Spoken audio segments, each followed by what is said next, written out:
안녕하세요. 여행작가TV입니다.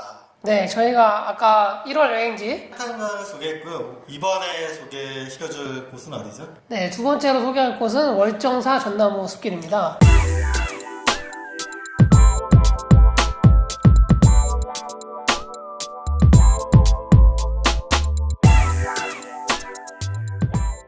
거기 겨울에 다녀오신 거죠? 네, 저는 거기 여름하고 가을하고 겨울 셋 다 가봤습니다. 저는 가을에 한번 걸어보고 겨울에나 좀 걸어봤는데 좀 차이가 있나요? 네, 아무래도 이제 가을 거기 단풍이 또 좋긴 하잖아요. 네. 그러니까 겨울에는 또 눈이 와 있고 또 월정사 전나무 숲은 사철 다 푸르르잖아요. 네. 근데 그 푸르른 나뭇잎 위로 하얀 눈이 소복하게 쌓여있는 그 풍경이 또 굉장히 장관입니다. 저도 한번 가봤어요. 맞아. 네, 가보셨죠? 네, 저도 가본 걸로 알고 있는데, 네.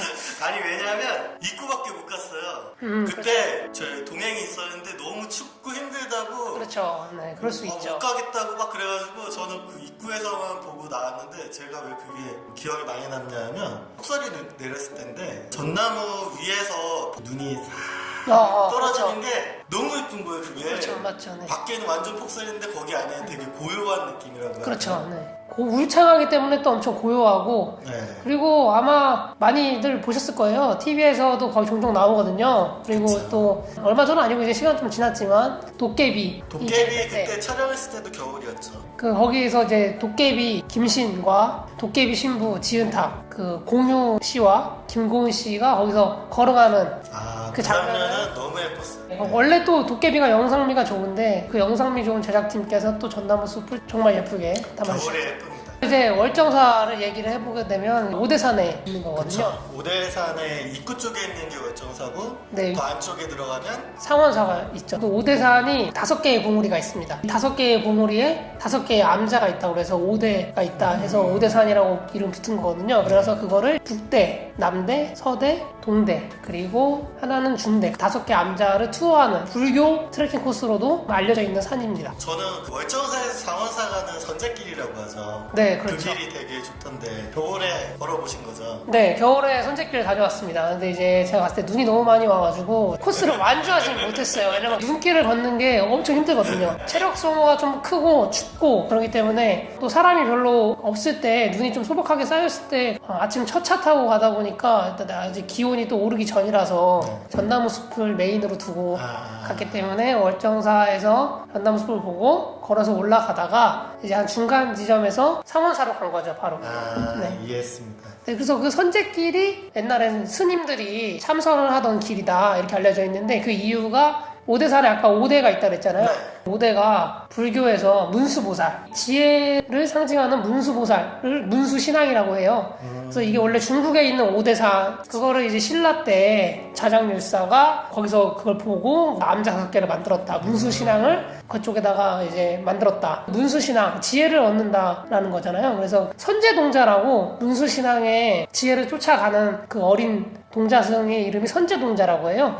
그래서 그 선제동자의 이름을 따서 선제길이라는 이름을 붙였습니다. 복잡한데요. 네, 사실 저도 이제 불교를 좋아하지만 그 안쪽 이론적인 내용까지 들어가면 좀 어렵긴 하죠. 저도 무교이기 때문에 불교에 깊숙한 것까지 그렇죠. 알기엔 좀 힘든데 이게 또 여행 작가는 그렇죠. 기독교도 알아야 되고 천주교도 알아야 되고 불교도 알아야 되고 하는 부분이 많아요. 특히 국내에서는 그렇죠. 오래된 게 사찰이기 때문에 그렇죠. 불교에 대한 공부가 꽤 필요한데 그게 상당히 좀 어렵죠. 어려운 면이죠. 그리고 한반도의 문화가 불교 문화로 오다가 유교 문화와 또 그쵸. 섞이기도 했기 때문에 또 여행 작가로서 좀 알긴 알아야 되죠, 여행을 하려면. 여행 작가는 정말 잡았다 시켜야 돼요. 네, 그렇죠. 공부를 많이 해야 됩니다. 선제길을 걷는 거는 저도 몇 번 걸어봤지만 단풍질 때 저는 걸어봤는데 길이 굉장히 좀 좋은 편이에요. 그렇게 나쁘진 않아요. 그렇죠. 걷기. 오솔길이죠. 네. 네. 네. 그래서 거의 다 또 평지로 이루어져 있고 역시 걷는데 좀 무리는 없어요. 어느 정도 걸렸던지 그게 보통 길이가 좀 11km 정도 되는 걸로 알고 있거든요. 근데 아까 저희가 한탄강 소개할 때 7.5km인데 3시간 반이라고 얘기했잖아요. 네. 여기는 이제 여름에 그냥 걸으면 11km 3시간 반이면 충분히 걸을 수 있습니다. 근데 이제 겨울이기 때문에 아까 그렇죠. 하천강처럼 좀 눈 위에서 걷는 게 속도가 좀 느릴 수밖에 없고 체력 소모가 좀 크기 때문에 그날 아이젠하고 스패츠 다 네, 끼셨나요? 여기는 아이젠하고 스패치 다 꼈습니다. 가면 5시간 정도 걸릴 건데 제가 넉넉 잡고 가면 근데 저처럼 겨울 산행을 안 해보신 분이 3시간 이상 걷는다는 게 솔직히 쉽지가 않아요. 초보자. 그것도 혼자 걷기에는 좀 무리가 있죠. 그렇죠. 저도 혼자 걸었었는데 정말 힘들더라고요. 같이 누가 있어야지 좀 의지하고 가는데 그래서 가시기 전에 그 월정사에서 버스 내리면 거기 시간표가 다 써 있어요. 그래서 그 네, 시간 그렇죠. 그거는 보시고 꼭 확인하셔야죠. 월정사에서 상원사까지가 버스가 가는데 그 중간에 딱 한 번 쓰거든요. 그 섭다리라고 나무 다리를 만들어 놓은 곳이 거기가 산장 앞인가요? 근데 산장 전이니까 한 3분의 1 정도 지점? 그쵸. 섭다리는 좀 가까운 편이에요. 거기서 버스가 한 번 쓰기 때문에 만약에 내가 좀 걷다가 좀 힘들다 근데 만약에 거기를 지나가게 되면 다시 내려와서 타야 되거든요. 겨울 여행하기에는 차로 가기엔 좀 힘들어요. 거기. 네, 그렇죠. 왜냐면 스노우 타이어도 없고 만약에 겨울철 준비가 안 돼 있다고 하면 상원서 올라가는 길에서 저 차 하나 눈에 빠져가지고 평창이 또 눈이 워낙 많이 오는 곳이고 네. 우리 동계올림픽도 한 곳이잖아요. 네. 그런 장면을 봤는데 여기는 대중교통을 이용하는 게 훨씬 더 편한 것 같아요. 평창 터미널에서 가는 게 있고 시간표라든지 이런 게 그치. 인터넷에 검색해 보면은 또 많이 나오고 굳이 그 길을 걷지 않더라도 월정사 전나무숲만 보는 거기만 것만으로도 봐도 한 사실 50% 이상은 그렇죠. 한다고 봐요.